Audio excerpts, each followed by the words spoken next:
So this evening for the guided meditation, I thought that we would do a sort of simplified version of the 4 elements meditation. It's one of the meditations on mindfulness of body.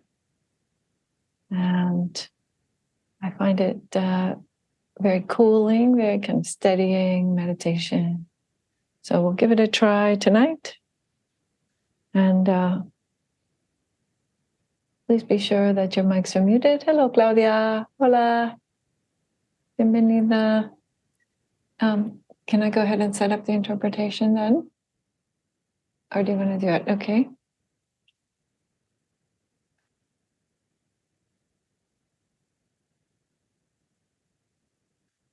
Listo, muy bien. Para la comunidad hispanohablante hay interpretación. Gracias a Claudia. Pueden elegir eso en el menú. Interpretación de inglés a español. Wonderful. So we'll move right into the meditation now.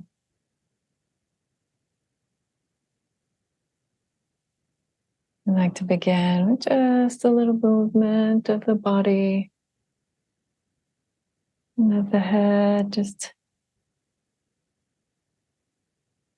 loosening up any tension.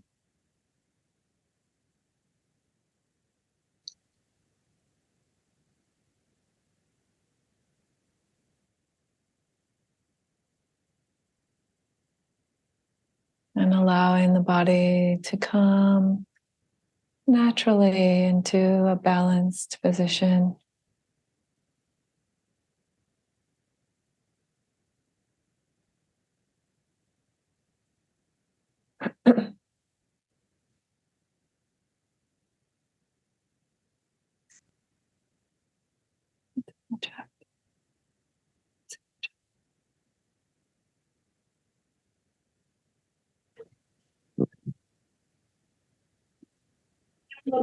Não, vai que ganha. E que tem que tudo vir para mim, né? Oh, may I have the phone?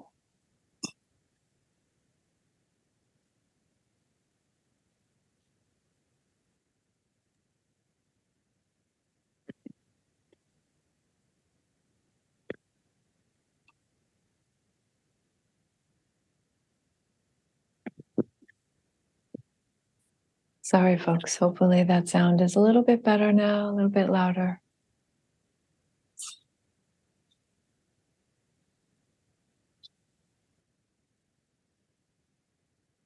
So establishing your upright posture as best you can.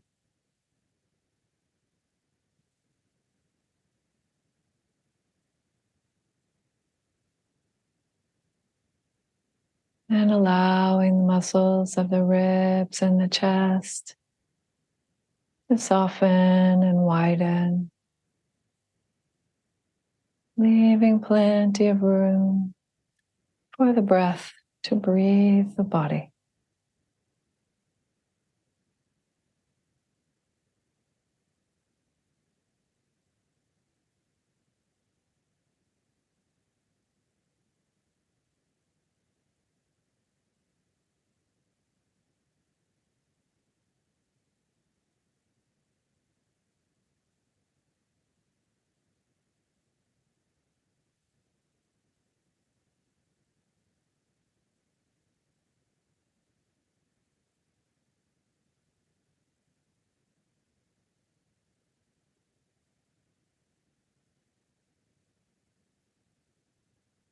Softening the eyes and softening the mouth.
And beginning to open the attention to the whole body at once.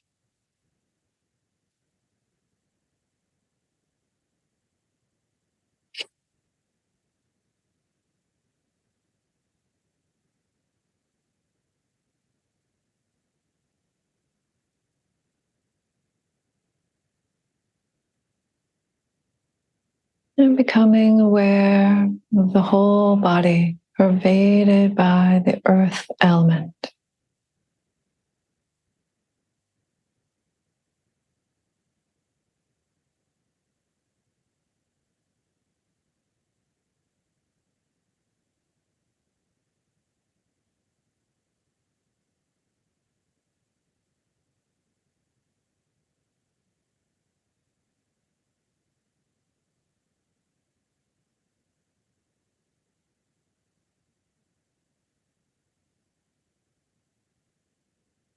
Every cell of the body pervaded by earth.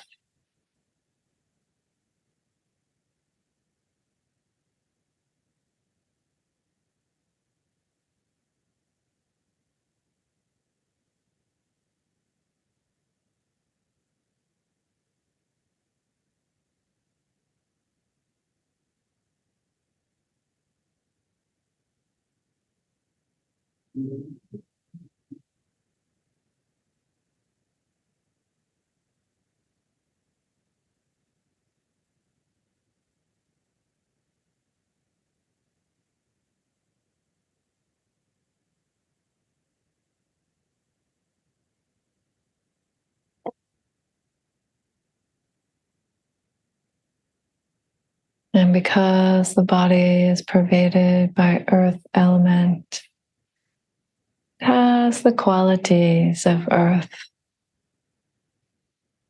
stability and steadiness,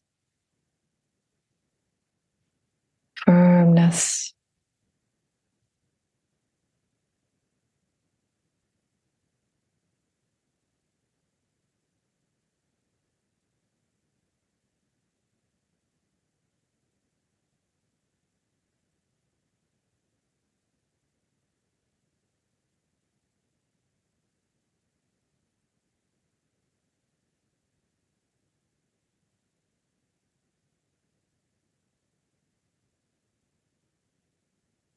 So just allowing the mind to rest on the natural stability of the body.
Eu não estou conseguindo, mano. Ele fica assim. No. Yeah, it's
And now a shift.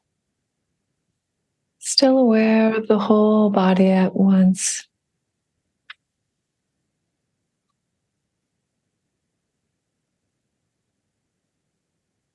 And tuning in to the quality of water.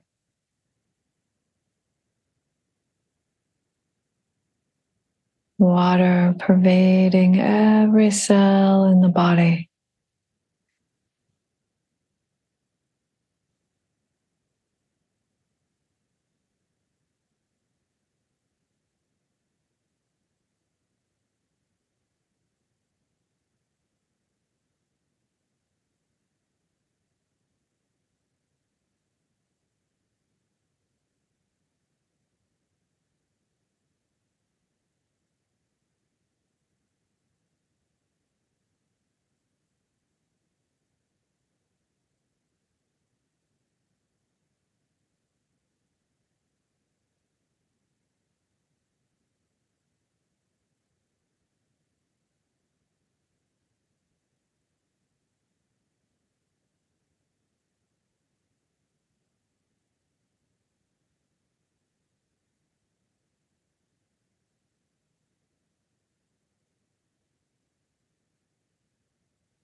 Just like when you add water to flour,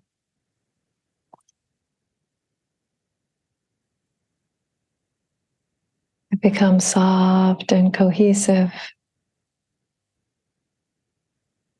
And you might also have that experience of the body, softness of water, cohesion.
Knowing water as this body.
And now another shift. Still aware of the whole body at once. And aware of the fire element, the warmth of the body. Every cell pervaded by warmth, heat.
And the qualities of fire element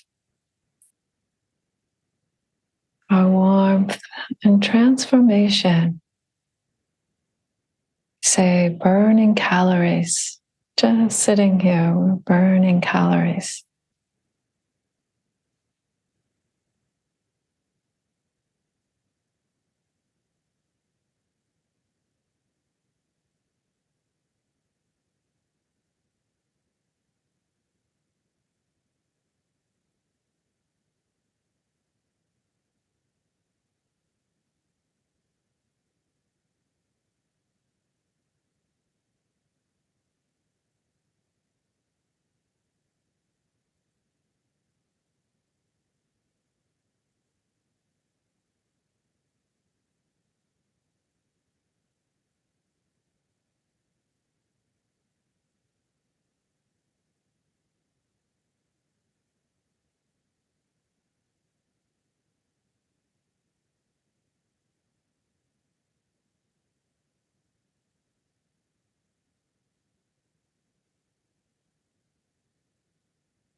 And lastly, becoming aware of the air element.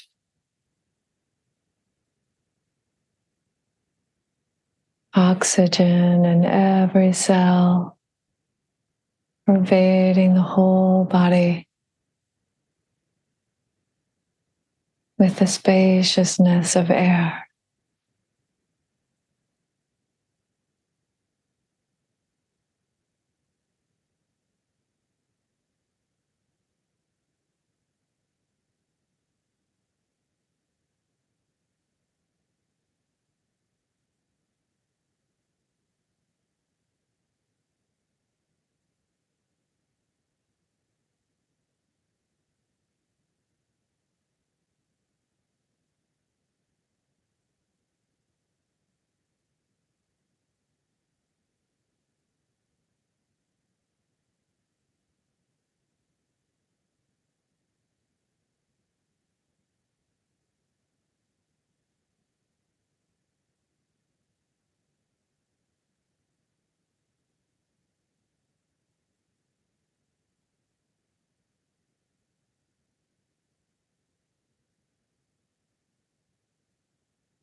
So that brings us to the end of the meditation.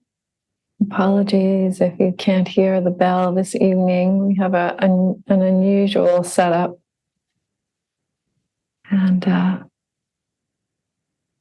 But that was our sit.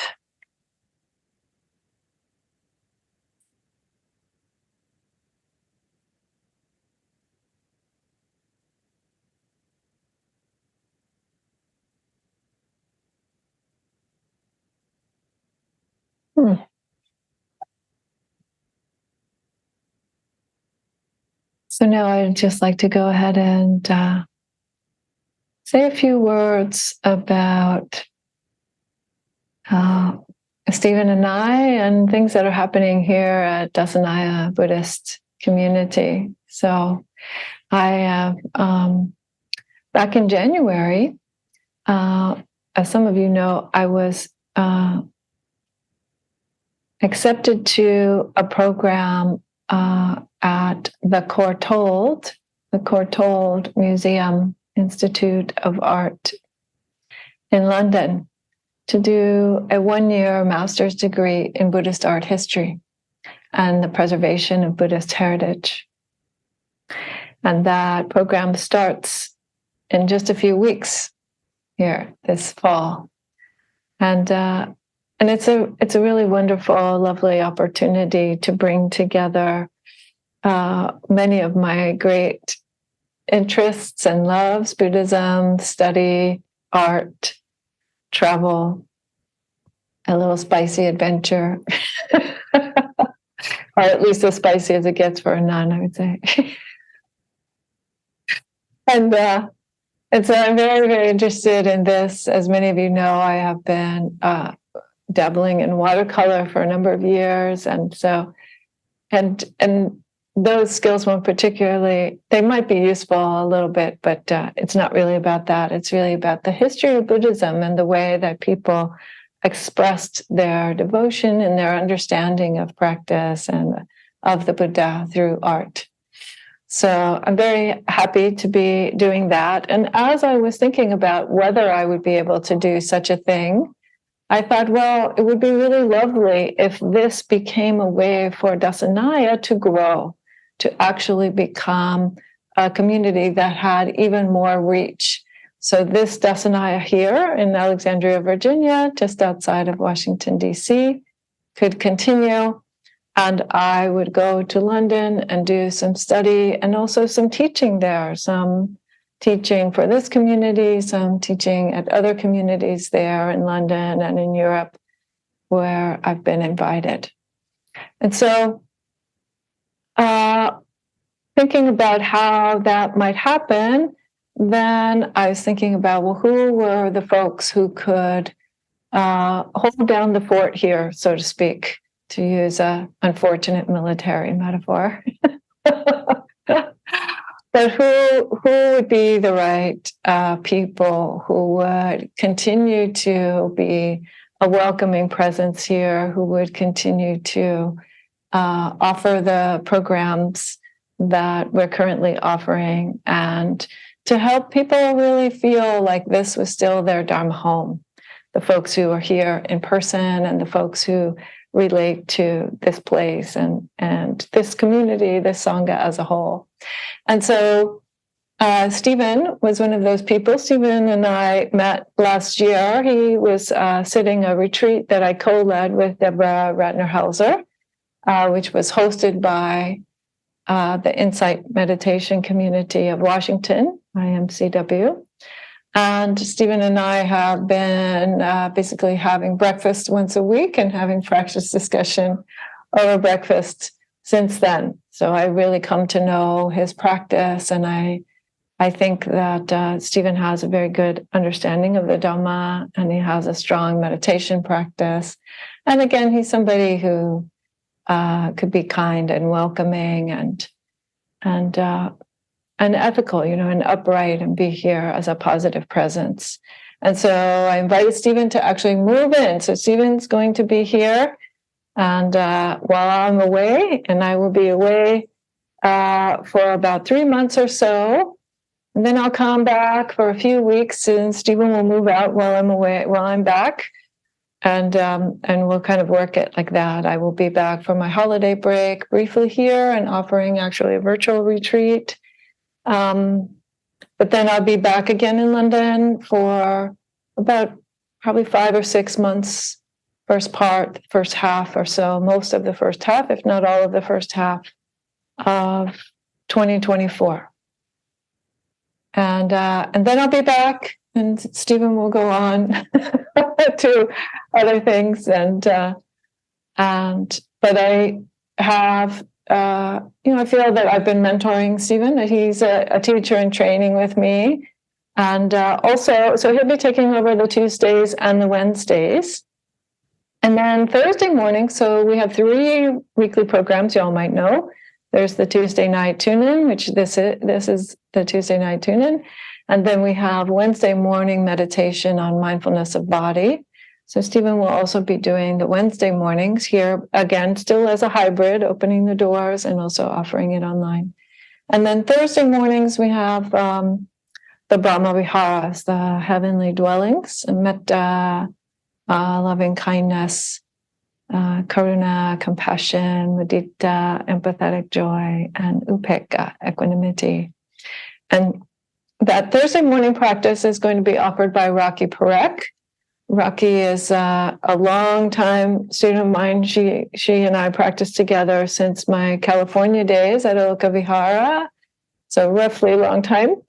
And Rocky was on our board for a while. She just stepped down as president, actually, quite recently. And I was her mentor through a year-long program that she did through UCLA to become a mindfulness meditation facilitator and teacher. So this is her chance. She's going to move into actually doing this on a regular basis. She'll also offer an introductory class on mindfulness in January. And that means that Thursday will become all virtual. Because Stephen does also have a day job, another job in addition to this.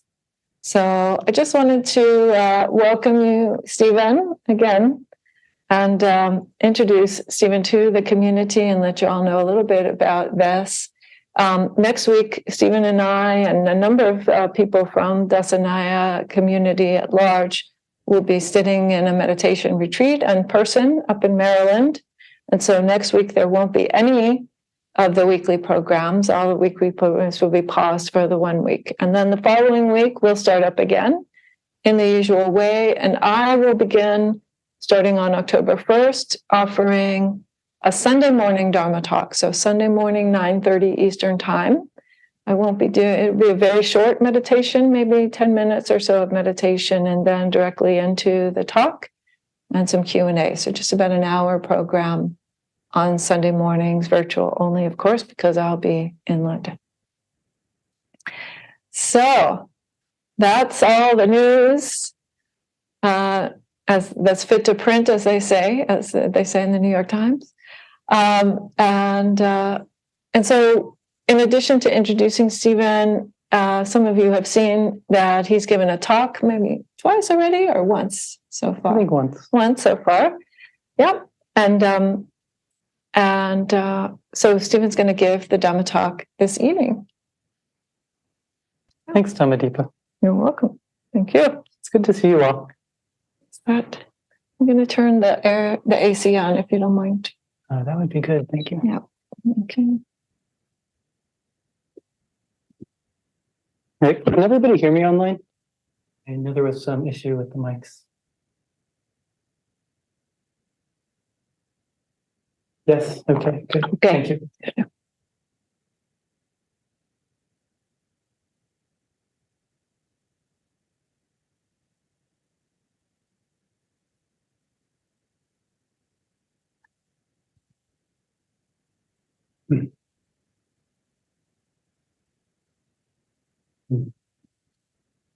It's very nice to be here.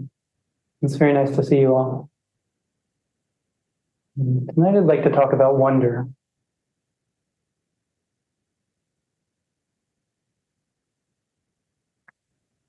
We have big heads in the metaphorical sense.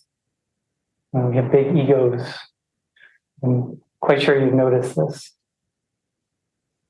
It's very understandable. We see the world from a vantage point where this body and these feelings are front and center. My feelings are perceived in more depth and with more richness than your feelings. The world is seen through a particular lens, through the experience of our individual body. And so it makes sense that we would overestimate the importance of our feelings and our views. It makes sense, but it's a distortion of the world, and it's harmful. When we view ourselves as more important than others, and we end up trying to push others around. If my needs are more important than yours, then a logical conclusion that I might come to is that I should take from you. Whether that's emotionally or materially or just in general pushing my preferred way of being on you. And so you suffer, but I suffer as well. If I'm the most important being, then when I have problems, those problems have an outsized importance in my experience in proportion to how much I'm distorting the world. One of the biggest discoveries to come out of neuroscience is the idea of a sensory homunculus. This was way back in the 50s. There was a surgeon named Wilder Penfield who treated epileptics, and he did so by lesioning out areas of the brain that were causing seizures. And as part of the process, he would stick electrodes into the brain to stimulate the nerves there so as to try and figure out the right area of the lesion. And when he did, he noticed that a particular part of the brain, the somatosensory cortex, locations in the brain corresponded to sensations at a particular part of the body. And there's this really interesting wrinkle to this. It turns out that the map of the body and the brain is distorted. Some parts are overrepresented compared to their physical size. More surface area is devoted to these parts. And in a sense, you could say that the brain understands these parts as more important than others. You can actually make some pretty cool pictures with this data, and I will show some of them to you now. So this is the picture I wanted to show you.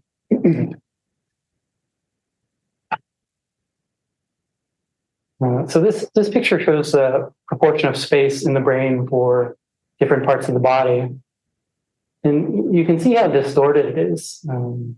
This is not at all proportional to how our body looks.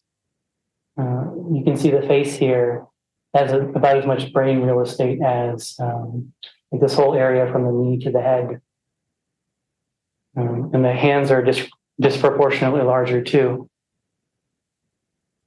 And so if you take this information and you reconstruct what this distorted person would look like, you get this like really delightful little guy. Not that guy, this guy. This is a sensory homunculus. And this represents the mind's distorted view of the body, where some parts are more important than others. Yeah, he's pretty funny. But I think this is a wonderful metaphor for how we think in terms of our relationship to the world. Just as the mind distorts the importance of individual body parts relative to the whole of the body, so too does the mind distort the relationship between individual beings relative to the whole of the universe. Rather than seeing the world as a collection of beings, none of which is more important than another, we see some beings as more important than others. I had some fun trying to make a picture of what our mind's representation of the world might look like. And I used one of those AI image generators. And this is what I came up with. So you might think of this picture as representing how we understand our place in the world. This is our circle of concern. These can be all the beings in our life, and the size of each might represent how important we feel they are. So you might have a guess who that big blue guy might represent. I think almost everyone has a figure like this in the middle of their circle. That is us with our big heads, taking up more space than anyone else with our sense of self-importance. And we have some beings that are pretty big near us. Might be friends or family or people we care about. And you can see that most of the beings are very small and kind of pushed out to the edge, and you don't really think about them much or give much importance to them. There's this whole great world out there, full of all sorts of amazing beings. And I mean that word beings in the very broadest sense. There's an abundance of people and plants and animals and phenomena and stars and galaxies that we mostly don't pay attention to. When we're focused on ourselves, this big blue guy in the middle, and there are just a few beings around us, the world is less colorful. It's drier. There's a need to seek stimulation and interest in stories rather than reality. And when life is difficult, it's harder if your circle of concern is smaller. If your picture of the world is dominated by yourself and your feelings, when you suffer, your picture of the world is dominated by your suffering. So there's an analogy that the Buddha uses. He's talking about something different here, but I will use it in this context. This is from the Salt Crystal Sutta. So this is what the Buddha says. Suppose that a man were to drop a salt crystal into a small amount of water in a cup. What do you think? Would the water in the cup become salty because of the salt crystal and unfit to drink? Yes, Lord. Why is that? There being only a small amount of water in the cup, it would become salty because of the salt crystal and unfit to drink. Now, suppose a man were to drop a salt crystal into the river Ganges. What do you think? Would the water in the river Ganges become salty because of the salt crystal and unfit to drink? No, Lord. Why is that? There being a great mass of water in the river Ganges, it would not become salty because of the salt crystal or unfit to drink. Suffering works in that same way. When your circle of concern is very small, when it's closed down around you, your metaphorical cup is very small. And so your suffering is all that can be seen, and it can dominate your experience.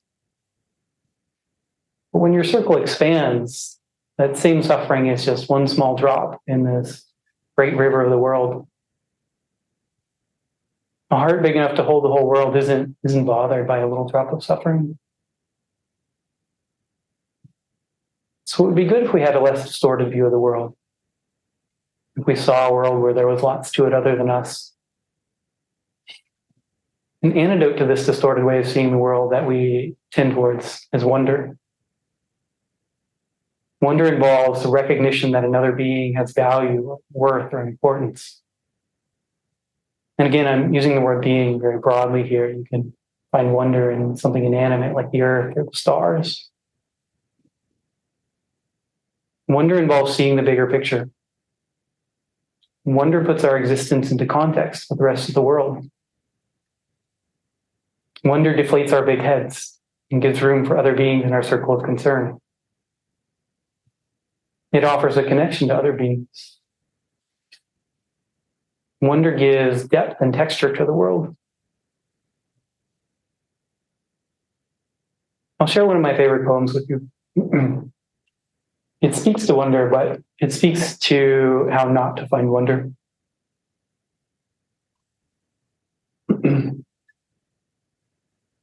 It goes like this.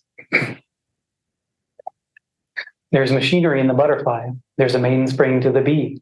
There's hydraulics to a daisy and contraptions to a tree. If we could see the birdie that makes the chirping sound with X-ray scientific eyes, we could see the wheels go round. And I hope all men who think like this will soon lie underground. That's the horrid voice of science by Vachel Lindsay. And we'll read it once more. There's machinery in the butterfly. There's a mainspring to the bee. There's hydraulics to a daisy and contraptions to a tree. If we could see the birdie that makes the chirping sound, with X-ray scientific eyes, we could see the wheels go round. And I hope all men who think like this will soon lie underground. I just love that poem. I always laugh a little bit because we do this. We tend to see the world in this way. We tend to see the machinery, not the butterfly. The culture that we live in tends to see the world in terms of parts, of things that are legible and comprehensible, things that you can put numbers to and optimize, things that you can make graphs of.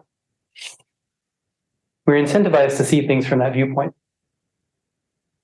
But wonder doesn't work like that. If you go looking for wonder with those eyes, you probably won't find it. It's not something legible or easily comprehensible. You don't get to put it into a box. You can't go to an Airbnb and give it a 4.2 star wonder rating. Our culture disfavors that kind of thinking. So to the extent that we live our lives according to the predominant culture, it's harder for us to see wonder in things, I think. And that is what I like so much about the poem. It points out that the way that we often see the world by conceptualizing, by thinking about things or focusing on details, by breaking experiences into parts, it doesn't lead to wonder, for the most part at least. Wonder is found in the gestalt, the whole, the unbroken experience.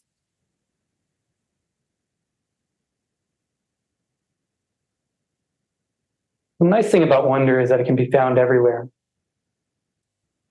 Despite the fact that we tend to see the world in parts and pieces, humans do some pretty cool stuff. You can definitely find wonder in the works of mankind.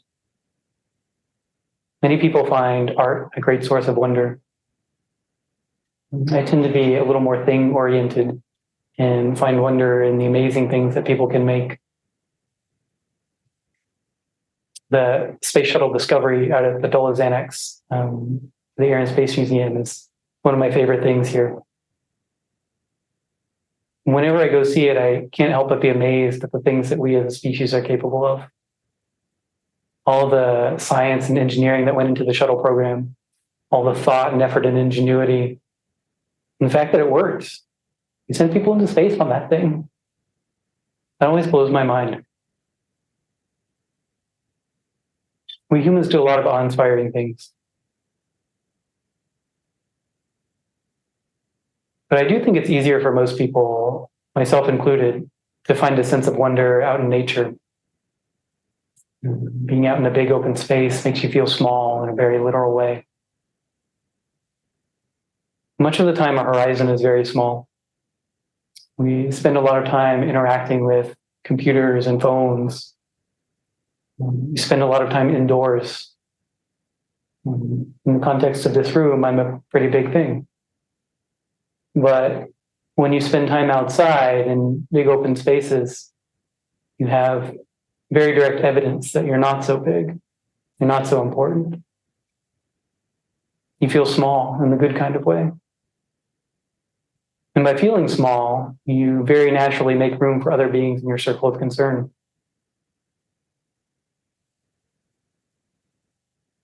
You can also cultivate a sense of wonder by learning more about the world. When you don't know much about the world, it's a very empty place.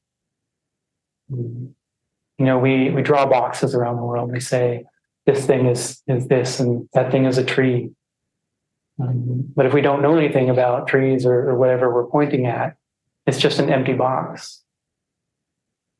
When we learn about the world, that box fills up with richness and detail.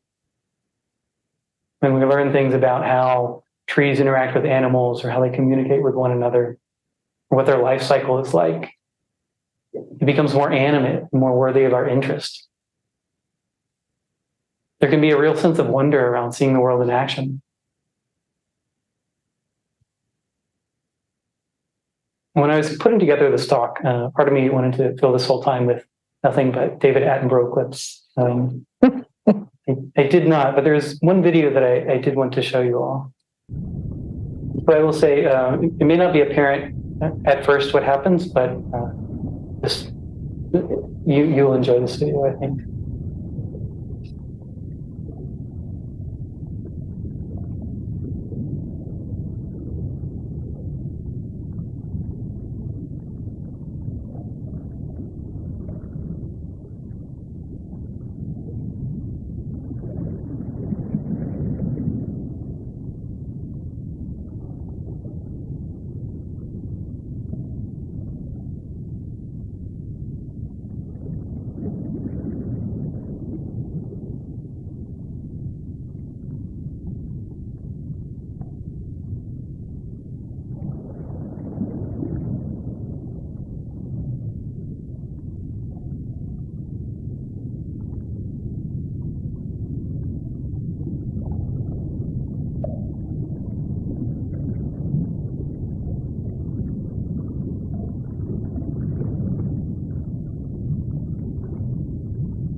I love that video.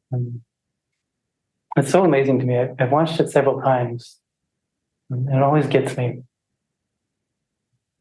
That's our world. That sort of thing goes on around us all the time. The world is full of miracles just like that. How many little creatures like that were born today in the exact same way? We just don't typically think about that or see it. And so our picture of the world is less full than it could be. There must have been billions of new frogs or newts or mice or bugs or whatever that came into being just today. And it's not just birth that's amazing, but the whole process of life and death. They're no less amazing than the miracle of birth that we just saw. And that goes on around us constantly. The world is this incredibly rich, vibrant place. It's full of life, of motion, of other beings with their own wants and desires, their own intentions, their own experience of the 10,000 joys and sorrows of the world. We are not the center of the world.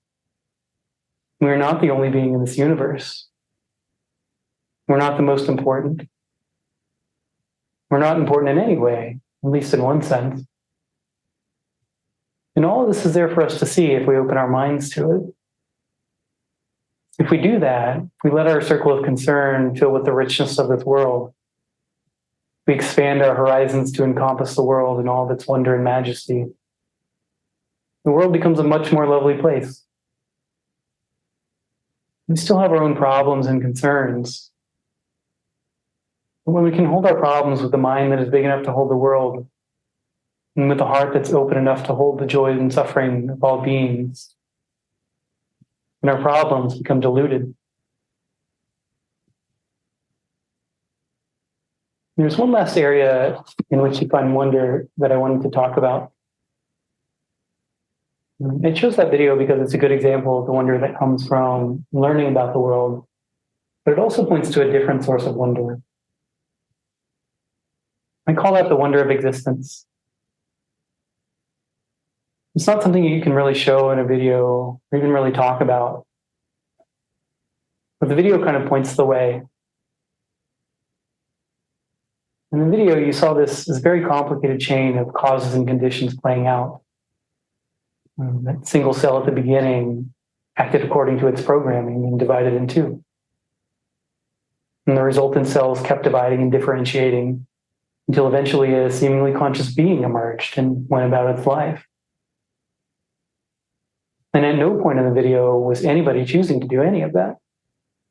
It just happened according to the laws of physics and the conditions of the cell.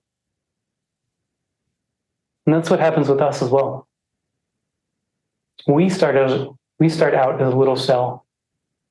There's a bunch of very complicated cell divisions and all sorts of things going on. And then a seemingly conscious being emerges and goes about its life. Our lives are definitely more complicated than that little salamanders, but it's the same principle. Both salamanders and humans move through the world because of causes and conditions alone. This wonder of existence is inherent in seeing the world clearly, and seeing the world as simply the result of causes and conditions, not through the lens of a separate self. This is something you can experience in practice. When you sit and the hindrances die down and the sense of self softens, the ties that bind experience to this body, to these thoughts, start to dissolve. And the mind expands, not in any kind of physical sense, but in the sense that the scope of things it perceives expands. It's not particularly concerned with what's going on here. It's not bound here anymore.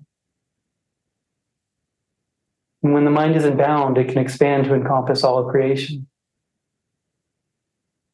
And when it does that, when the self isn't in play, there is just a perception of creation and motion. And the understanding that each and everything that arises and passes, each and everything from particles to people to galaxies, across all of space and time, arises and passes subject to causes and conditions, and nothing else. Nothing. And there's a great deal of wonder in that.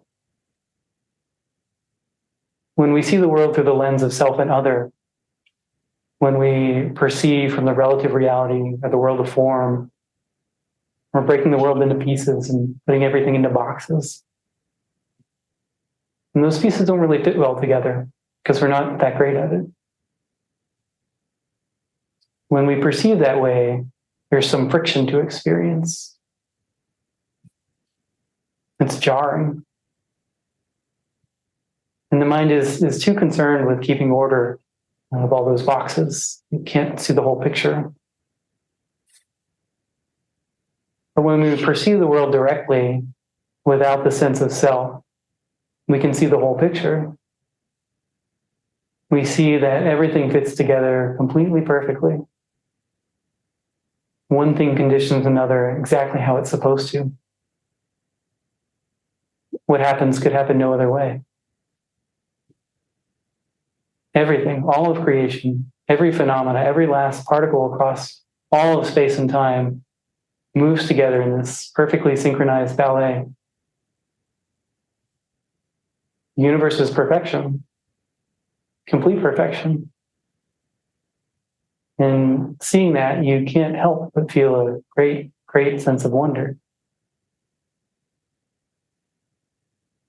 And I don't think that's something that ever goes away. It's always available to us.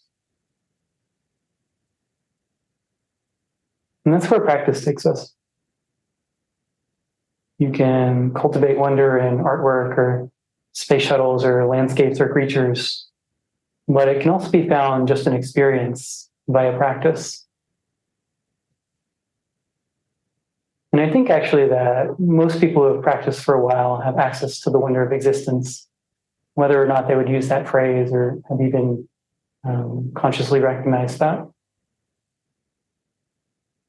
When we sit and the mind quiets down and we go in deep, the mind gets a taste of that wonder, among other things. You might have had the experience of sitting and being deeply present, and then getting up from the sit, and the world just feels a little different. Things feel new and fresh. There's a little sparkle to life. I think some of that is the wonder of existence. And practice involves sitting, seeing the world clearly to some greater or lesser extent, and taking a bit of that understanding back with us, off the cushion to the real world.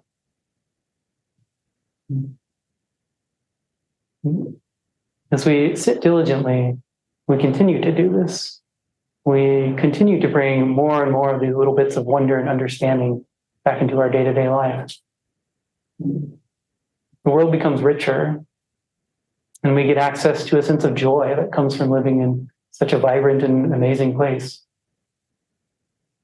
Our hearts open to more and more of the world. We suffer less. And over time, the world we live in is seen more and more as the wonderful place it is. That's what I have for you all today.